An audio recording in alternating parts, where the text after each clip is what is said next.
Magandang araw sa inyong lahat.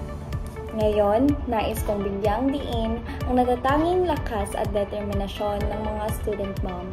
Mga kababaihan na hindi lamang nag-aaral, kundi sabay na nag-aalaga at nagtataguyod ng kanilang mga anak. Ang inyong kwento ay puno ng inspirasyon at pagsusumikap. At narito ako upang ipahayag ang aming paghanga sa inyo. Ang hamon ng balanseng buhay bilang isang student mom. Tiyak na marami kayong hamon na hinaharap. Ang pagsasabay ng pag-aaral at pagiging ina ay hindi madaling gawain.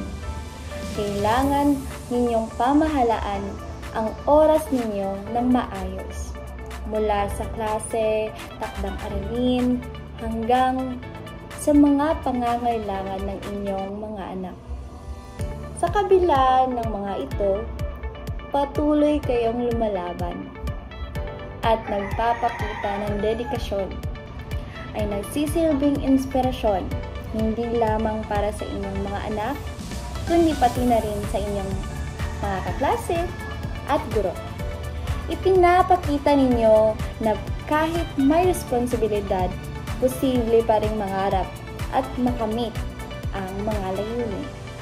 Ang bawat hakbang ng inyong ginagawa ay nagtuturo sa ating lahat na halaga ng pagsusumikap at pagsakripisyo.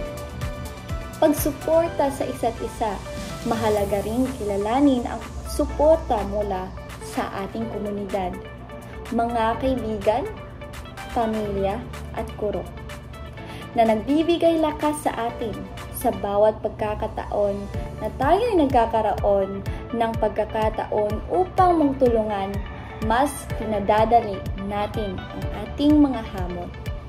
Huwag tayong mag-atubiling humingi ng tulong kung kinakailangan. Ito ay tanda ng lakas, hindi kahinaan. Huwag kalimutan na mahalaga ring alagaan ang ating sarili. Sa kabila ng lahat ng responsibilidad, mahalaga ang pag-aalaga sa sariling kalusugan, pisikal man o emosyonal. Maglaan tayo ng oras para sa ating sarili upang mapanatili ang ating lakas at sigla. Sa huli, nais kong ipaalala sa inyo na ang inyong pagsusumikap ay hindi sayang. Ang bawat sakripisyo at pagod ay may katumbas na gantimpala. Patuloy kayong mangarap para sa inyong sarili at sa inyong mga anak. Ang hinaharap ay puno ng posibilidad at kayo ang may hawak nito. Maraming salamat at naway patuloy tayong magtagumpay. Ako po si Arabella Grace Bono Arbelaras, isang student mom. Proud to be a student mom. Maraming salamat po.